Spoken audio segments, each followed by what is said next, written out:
Baik Bapak Ibu sekalian, kita lanjutkan kajian Sirah Nabawiyah. Terakhir kita sampai di poin kedua yang dilakukan Rasulullah dalam membangun Madinah, yaitu al-mu'akhah bainal muslimin, mempersaudarakan antar kaum muslimin, yaitu kaum muslimin dari Muhajirin dan kaum muslimin dari Ansor. Walaupun mereka sama-sama orang Arab, tapi juga memiliki karakter yang berbeda antara penduduk Mekah dengan penduduk Madinah.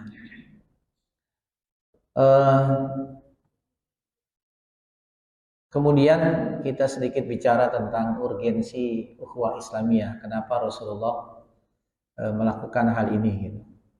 Termasuk juga sampai saat ini ya, apa sih urgensinya, pentingnya ukhuwah Islamiyah gitu. Pertama, ukhuwah Islamiyah itu hakikatnya dia nikmat dari Allah Subhanahu wa taala. Ya. Maka nikmat itu bukan hanya nikmat sehat, nikmat iman, nikmat Islam, tetapi juga nikmat yang lain juga yang disebutkan dengan nikmat ukhuwah. Karena tidak semua orang kemudian orang Islam kemudian bisa saling bersaudara gitu. Walaupun sebenarnya hakikatnya orang Islam, orang beriman itu saudara. Tapi kemudian kita banyak menemukan sesama muslim kemudian bermusuhan. Ya.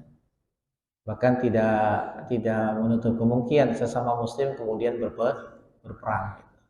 Bisa jadi seperti itu. Maka sesungguhnya ukhuwah itu adalah sebuah kenikmatan. Sebagaimana firman Allah dalam surat Ali Imran ayat 103. Wa'tasimu bihablillahi jami'an wa la tafarraqu.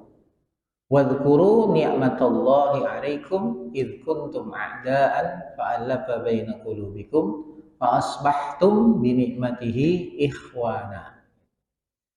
Dan berpegang teguhlah kalian kepada agama Allah dan jangan bercerai-berai. Dan ingatlah nikmat yang sudah Allah berikan kepada kalian. Id kuntum a'da'an, ketika sebelumnya kalian ketika masih jahiliyah itu kalian saling bermusuhan. Fa'alafa baina qulubikum, lalu Allah satukan hati-hati kalian. Fa'asbahtum bi ni'matihi ikhwana. Maka Allah jadikan kalian dengan nikmatnya itu kalian bersaudara. Jadi bagaimana dulu orang Ansor khususnya yang terdiri dari suku Aus dan Khazraj itu saling bermusuhan, saling berperang, bunuh-bunuhan. Ya. Tapi kemudian ketika masuk Islam, lalu Allah persaudarakan, maka permusuhan itu menjadi hilang. Maka artinya ukhuwah Islam itu adalah sebuah nikmat. Yang kedua adalah ukhuwah itu sesuatu yang sangat mahal. Sampai-sampai Allah sebutkan dalam surat Al-Anfal surat ke-8 ayat 63, "Lau anfaqta ma fil ardi jami'an ma allafta baina qulubihim walakinallaha allafa bainahum." Kalau kalian infakkan seluruh yang ada di muka bumi ini agar kalian menyatukan hati-hati manusia, maka itu nggak akan pernah bisa kalian lakukan. Tapi yang bisa menyatukan hati-hati itu adalah Allah dalam ikatan ukhuwah Islamiyah. Jadi apalagi nantilah menjelang pemilu gitu ya.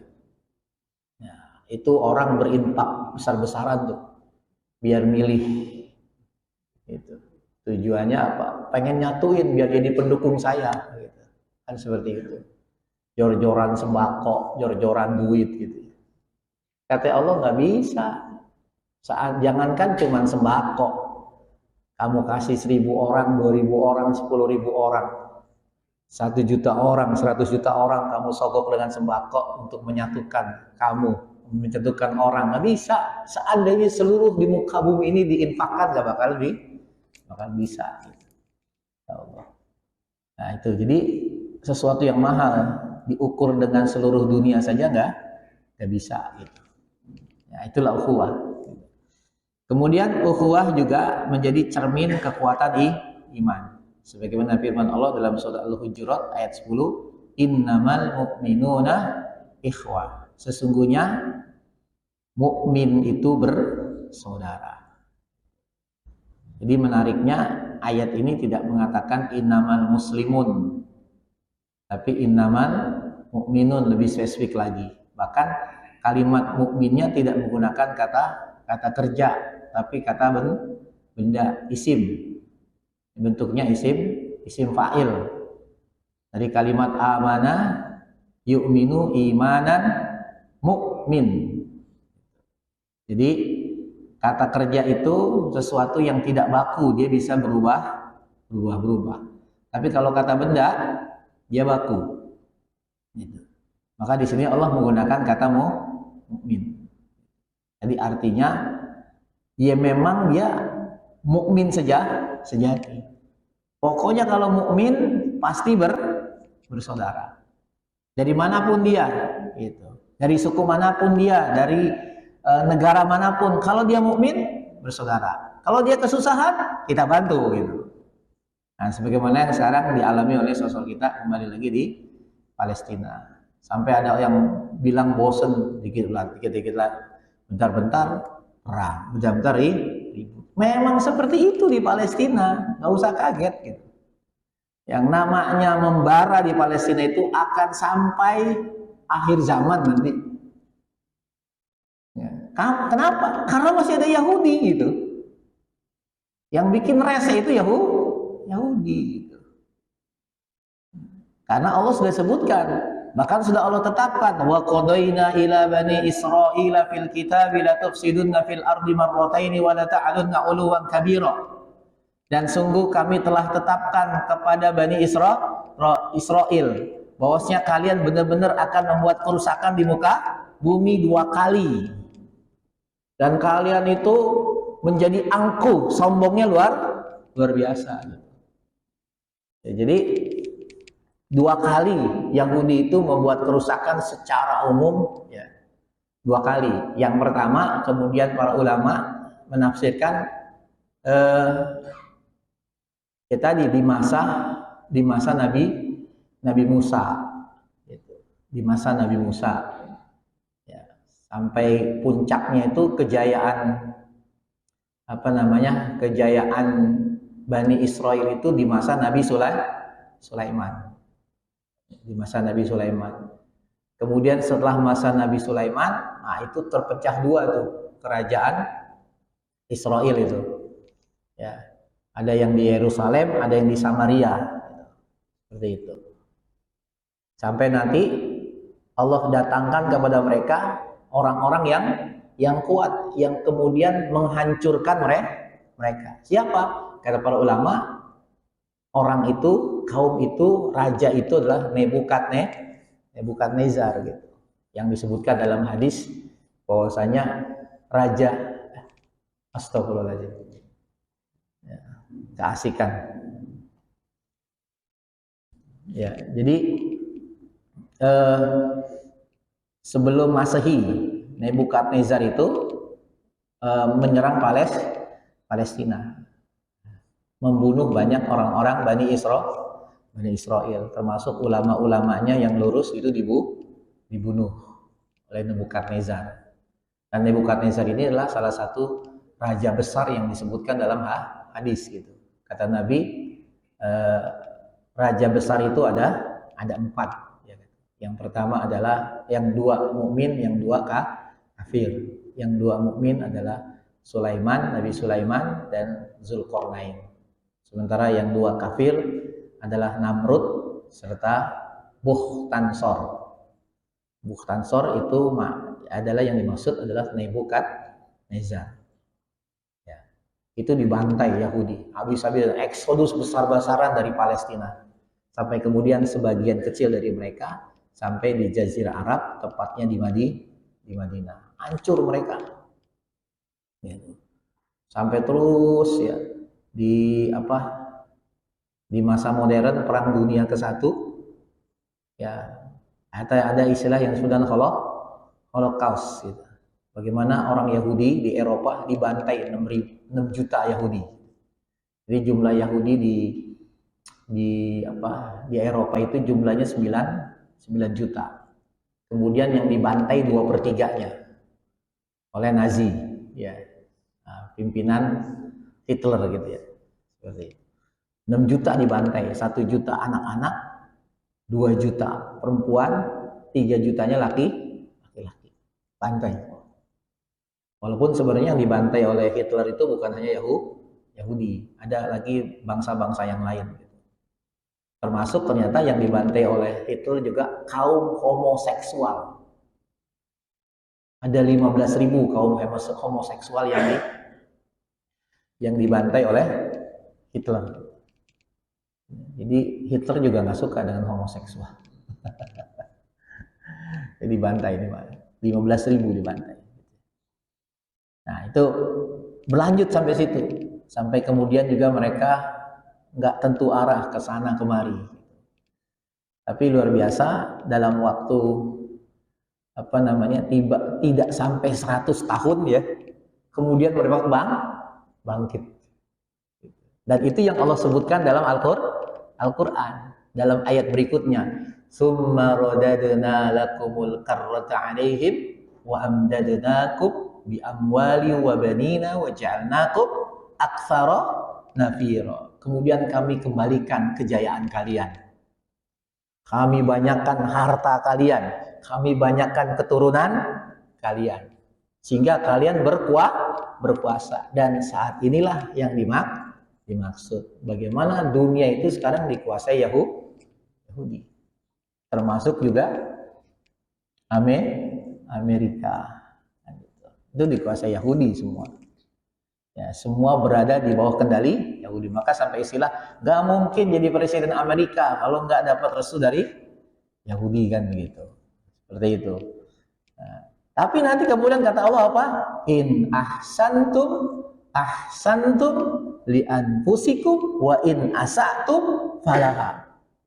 Fa idza jaa wadul akhirati liyasu'u wujuhakum wa liyadkhulul masjida kama dakhaluhu awwala marrah wa liyutabbiru ma 'alau tatbira.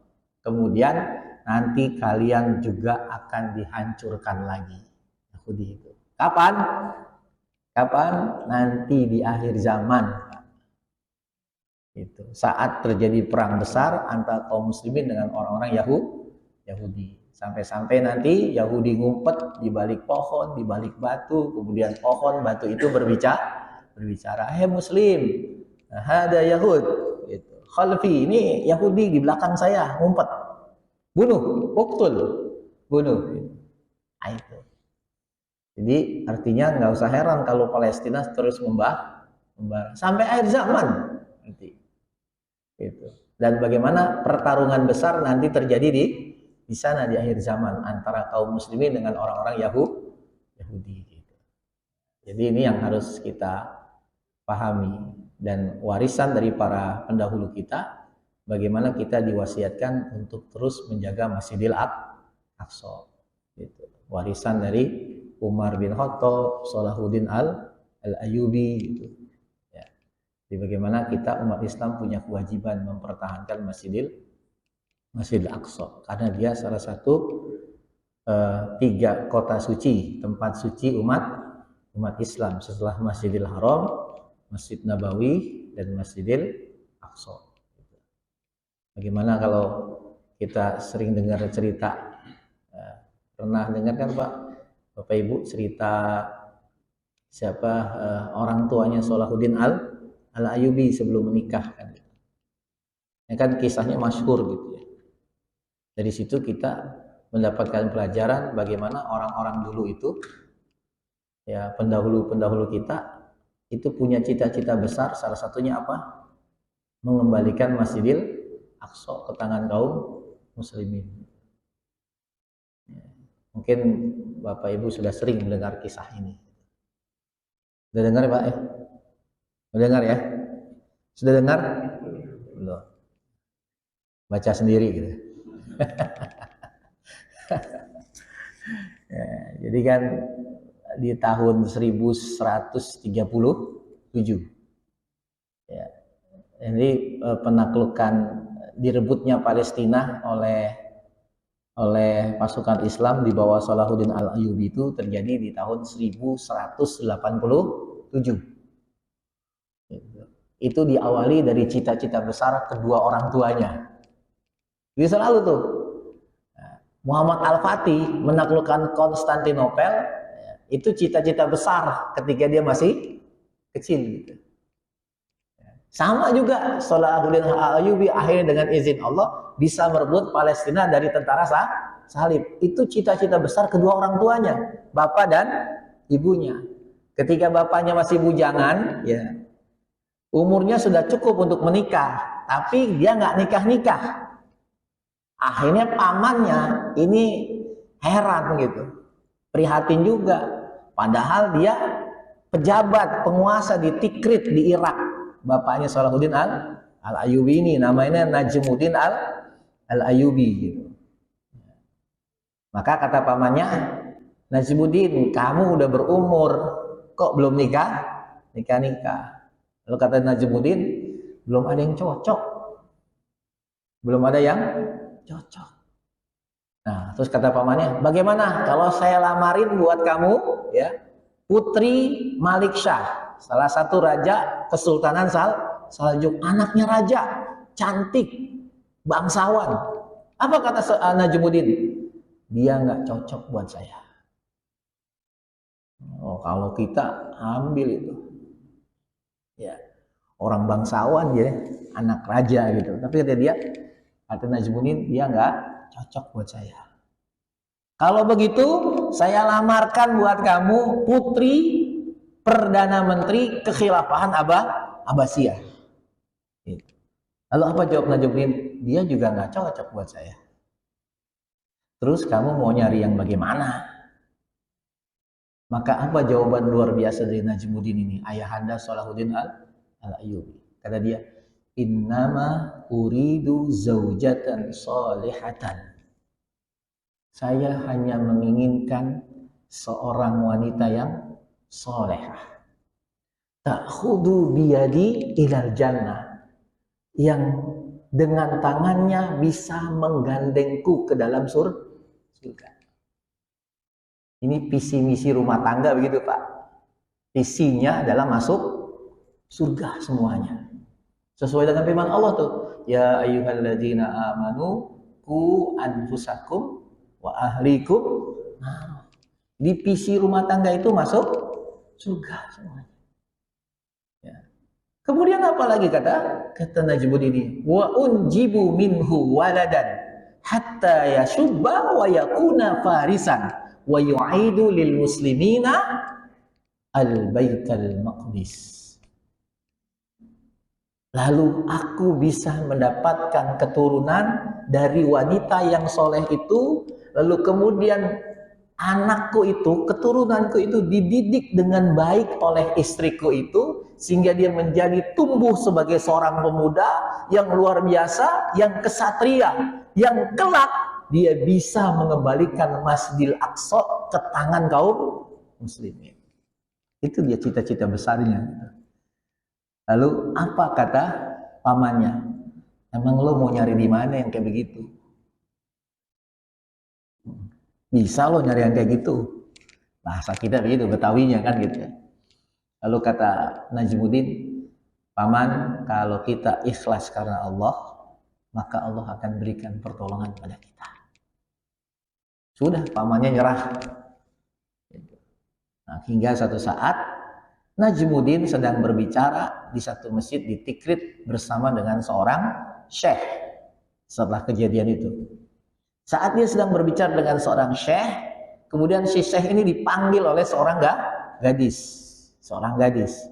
Ya, di mana kemudian sang syekh minta izin kepada Najmuddin untuk menemui si gadis tadi. Kemudian terjadilah dialog antara si syekh dengan si gadis tadi. Dan dialog itu didengar oleh Najmuddin. Apa dialog yang terjadi antara syekh tadi dengan gadis itu? Si syekh bertanya, kenapa lagi kamu menolak pemuda itu? Bukan dia itu pemuda terbaik. Kemudian kata si gadis apa? Iya, aku tahu syekh. Itu sebaik-baik pemuda di kota ini. Dia tampan, dia bangsawan. Tapi sayang, dia nggak cocok buat saya. Lalu kata si Syekh, yang cocok buat kamu pemuda kayak apa?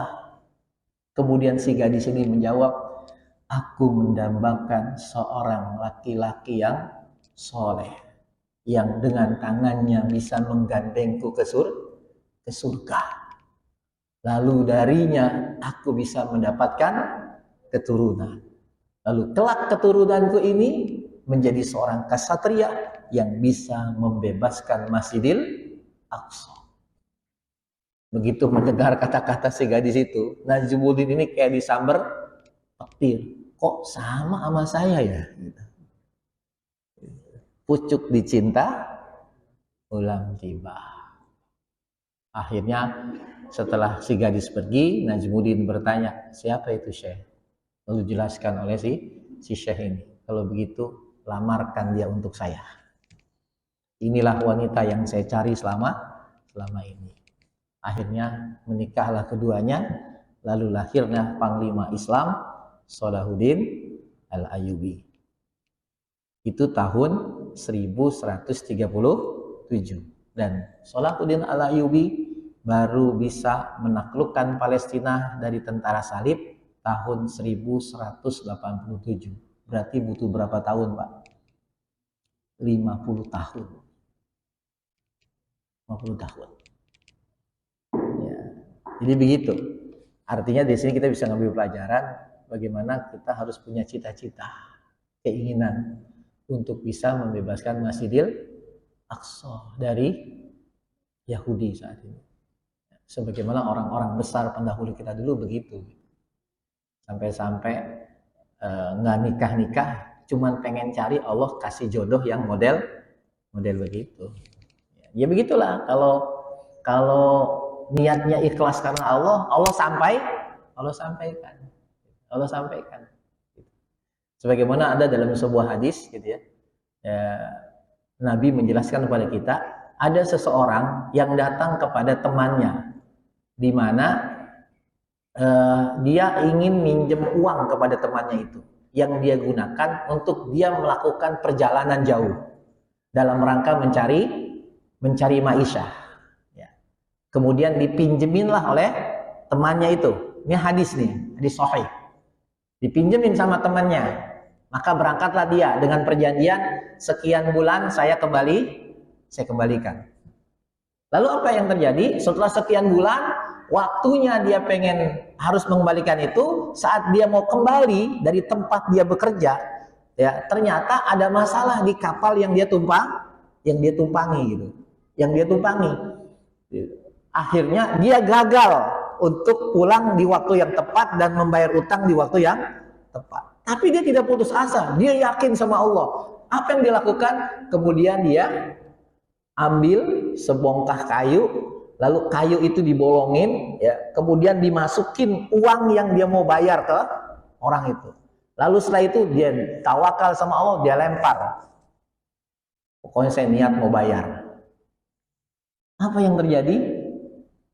Ternyata sesuai dengan perjanjian, orang yang ngutangin ini datang ke pelabuhan. Ditunggu-tunggu, ternyata nggak datang tuh yang mau bayar.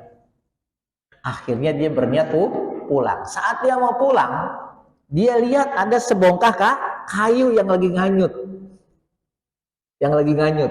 Akhirnya diambil oleh dia dengan maksud menjadi kayu bakar.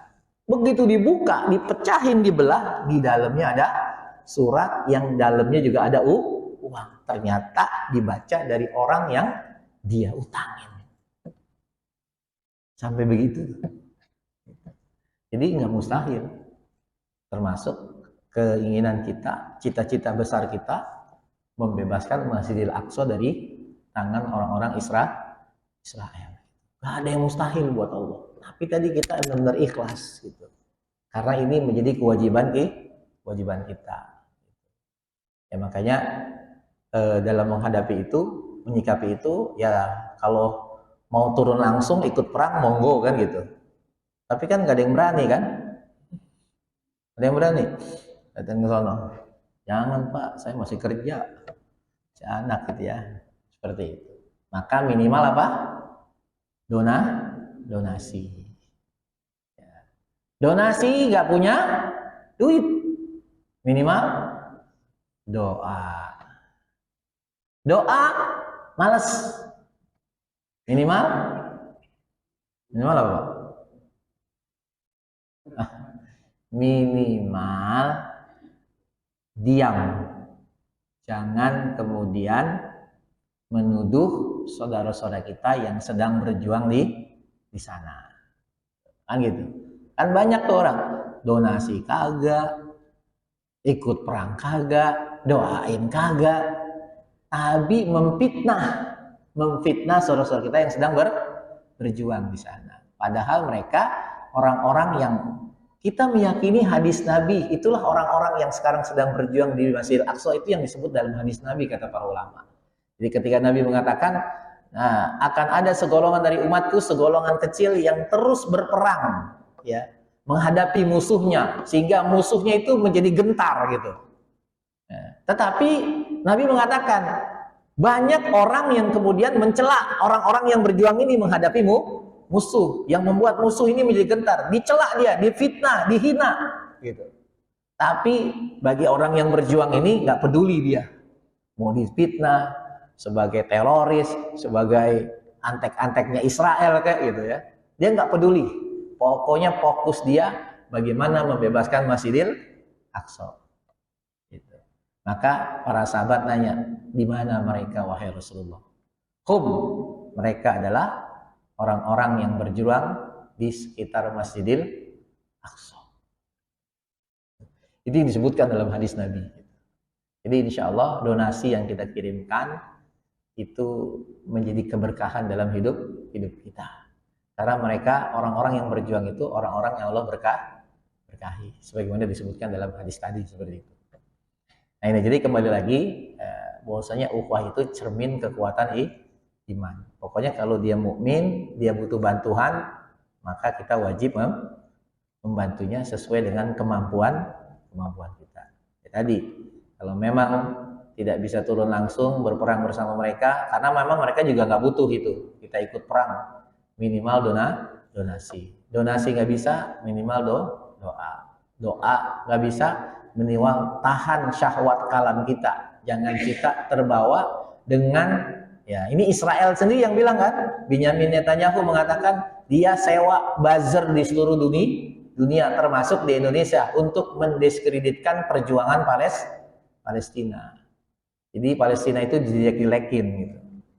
Itu Israel sendiri yang Benyamin Netanyahu sendiri yang ngomong seperti itu. Jadi makanya wajar kalau kemudian banyak orang mencela Israel, tapi ada juga yang bela gitu. Ya. Kayak sederhananya gini, ada orang yang banyak orang mencela Israel karena biadabnya luar biasa, karena memang jadi wajar kita mencela Israel karena Allah saja melaknat mereka. Itu Allah melaknat mereka. Lu'inal ladzina kafaru min bani Israil ala lisani Daud wa Isa bin Maryam. Allah melaknat orang-orang kafir dari kalangan Bani Israel atas lisan Nabi Daud dan lisan Nabi Isa alaihis salam, dilaknat sama Allah.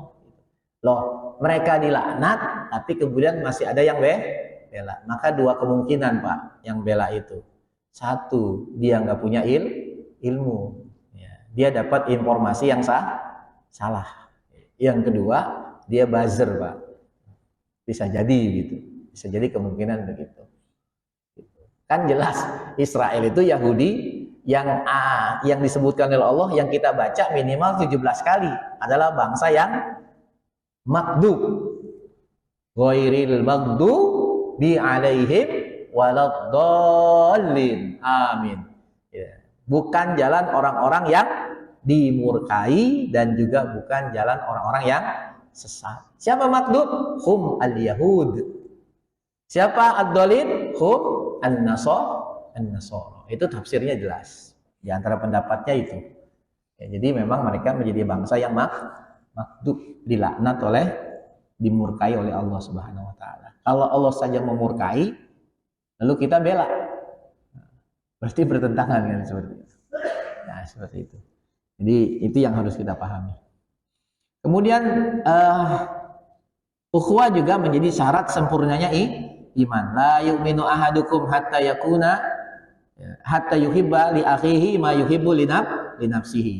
Tidak sempurna keimanan seseorang sampai dia mencintai saudaranya sebagaimana dia mencintai dirinya sendiri. Sempurna. Ya, walaupun la di situ bukan la meniadakan keimanan, ya.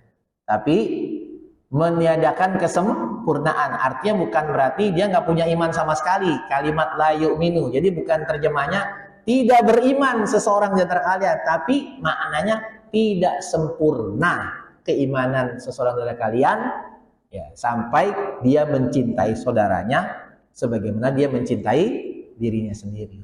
Karena iman itu apa? Cabangnya banyak. Nabi menyebutkan dalam hadis cabang iman itu 60 sampai 70.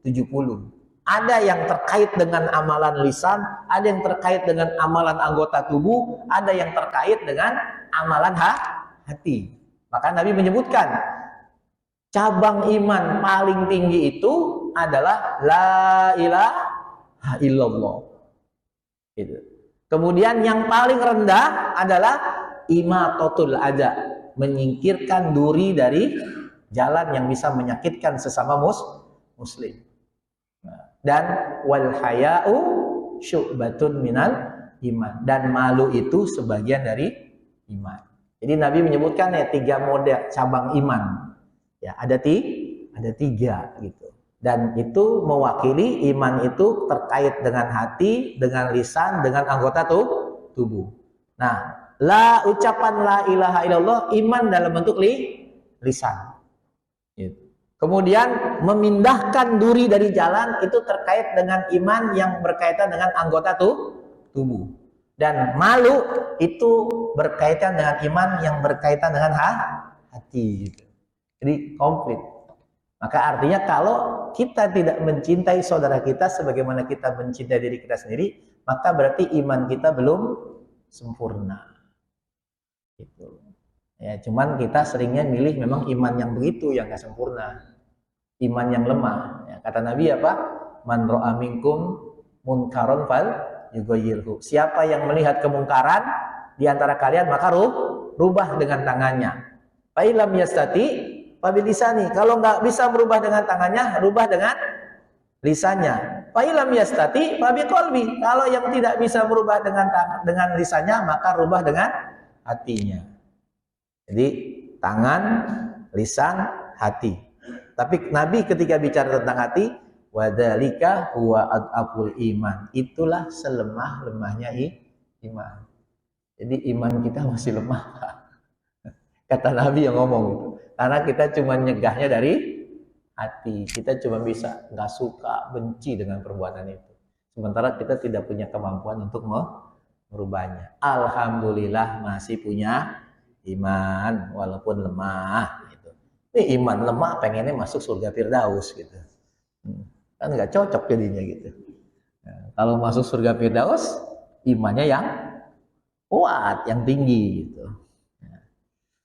Nah, kemudian ukhuwah juga menjadi syarat kemenangan dan dicintai oleh Allah. Firman Allah dalam surat As-Saff surat 61 ayat 4. Innallaha yuhibbul ladzina yuqatiluna fi sabilihi saffan ka'annahum bunyanun marsus. Sesungguhnya Allah mencintai orang-orang yang berjihad, berperang di jalannya itu ya, dengan bersop-sop, berbaris. Kalau sop gimana ya Pak harusnya kalau sop? Sop dalam sholat gimana? Pertama apa? Rapat. Begitu kan? Yang kedua, lurus.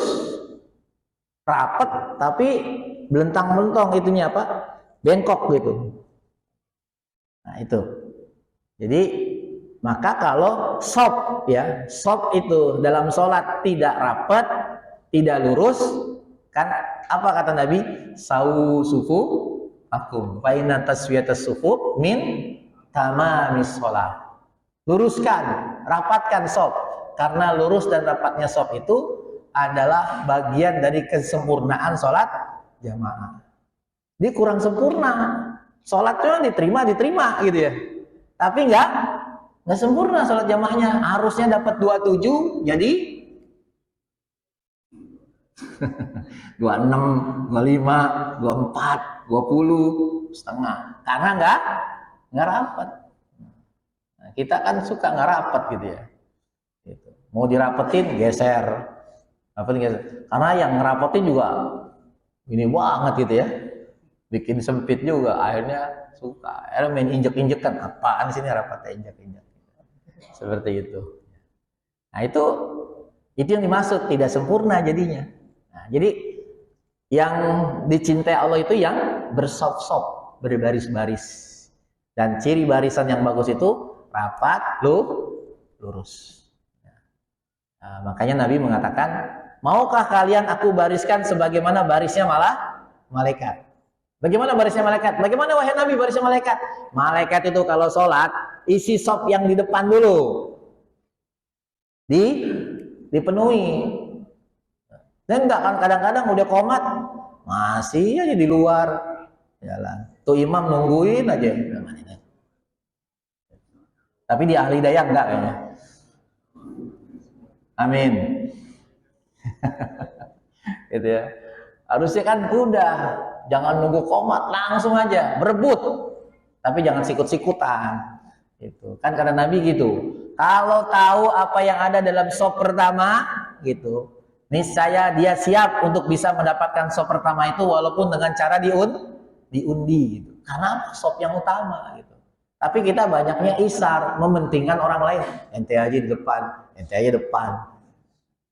Padahal kan kita punya kesempatan di depan, tapi ente aja. Nah ini salah, kata Imam Syafi'i, al-itharu bila ibadati mamnu, mementingkan orang lain dalam masalah ibadah terlarang. Jangan, kita harus yang ambil punya kesempatan itu.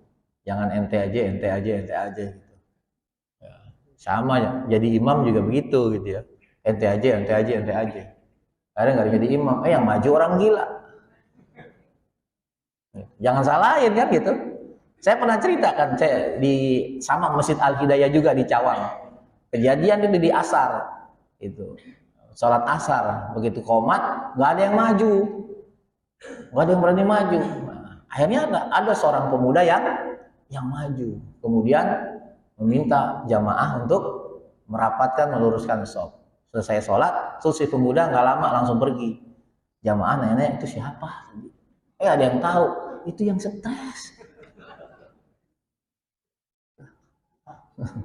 Ternyata diimamin orang stres. Sah gak sholatnya? Tanya Ustadz Hanif, tanya. Ya, tanya Ustadz Hanif tuh bagian fikih. Sah gak sholatnya tuh? Diimamin orang stres gitu ya. Tanyanya sama beliau insyaallah bagian fikihnya. Nah itu makanya jangan main dorong-dorongan. Kita bikin dorong-dorong, giliran sembako main depan-depanan. Ya. Padahal cuma dapat sembako gitu. Ini yang janjiin siapa? Nabi Muhammad dan Allah Subhanahu wa taala. Kalau sop pertama begini dapatnya, tapi kita kurang tertarik gitu. Tapi giliran ada pengumuman dari RW, ada pembagian sembako. Wah, kantor RW belum dibuka udah ngantri. Gitu. Padahal dapatnya cuma sembako. Ini dapatnya luar biasa ganjarannya berada di sop pertama.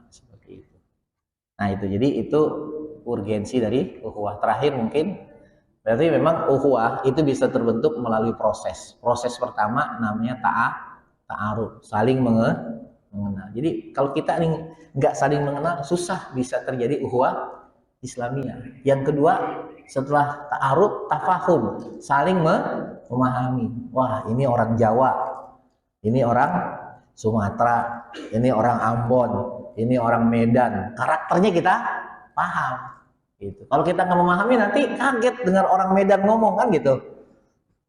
Maka kita paham, memang orang Medan begitu gayanya kan begitu. Orang Jawa ya memang begitu gitu. Nah itu namanya tafahum. Setelah tafahum naik ta'awun, saling tolong menolong. Setelah ta'awun saling menolong, naik lagi takaful, saling membebani. Saling membebani. Dan yang paling tinggi itu tingkatan ukhuwah adalah al-ithar, mementingkan orang lain. Sebagaimana karakternya orang-orang Ansor. Mereka begitu mementingkan orang muhajirin dibanding mereka sendiri. Gitu. Jadi seperti itu. Kan kisahnya masyhur. Ya, Qais bin Sabit ketika disuruh Nabi menjamu tamu Nabi. Begitu dia pulang ke rumah kan, nanya sama istrinya, ada apaan di rumah? Orang cuman ada sepotong roti. Ini roti ini juga buat kita persiapan buat anak kita. Udah, anak kita suruh tidur. Lalu masak roti itu, angetin. Nanti tamunya Rasul mau datang, aku mau jamu. Gitu. Tapi nanti syaratnya kamu siapin 3 piring di meja buat saya, buat kamu, buat kamu. Nanti begitu mau makan matiin lampu. Gitu. Anaknya ditidurin dulu. Ya gitu. Maka begitu udah ngumpul, matiin lampu. Nah itu. Nah suami istri ini kayak makan, gitu ya kan gitu. Tamunya asli makannya, tapi suami istri nggak makan. Gitu. Tidak. Besoknya dia lapor sama Nabi. Nabi siap, saya sudah jamu tamu itu. Maka Nabi tersenyum. Kata Nabi, Allah tersenyum melihat kalian. Masya Allah. Itu namanya ihsan. Sama juga ada seorang Ansor dikasih kepala kambing. Si A dikasih kepala kambing. Sama si A nggak diambil. Enggak, si B yang butuh. Dikirim ke si B. Kata si B, enggak, si C yang butuh. Butuh kirim ke si C. Si C, enggak, saya nggak butuh. Yang D, kirim ke D. Balik lagi ke si A. Jadi itu yang pusing kepala kambingnya. Kalau kita ngumpetin kepala kambing gitu. Kalau itu kepala kambing muter gitu. Karena nggak ada yang mau mementingkan saudara. Dan Allah sebutkan sifat Ansor itu wa yu'thiruna ala anfusihim walau kana bihim khasasa. Mereka mementingkan orang muhajirin dibanding mereka. Apakah mereka nggak butuh? Mereka butuh, tapi mereka lebih mementingkan saudaranya. Ini tingkatan uhwah paling tinggi. Kayaknya kita belum sampai sono levelnya gitu. Ya.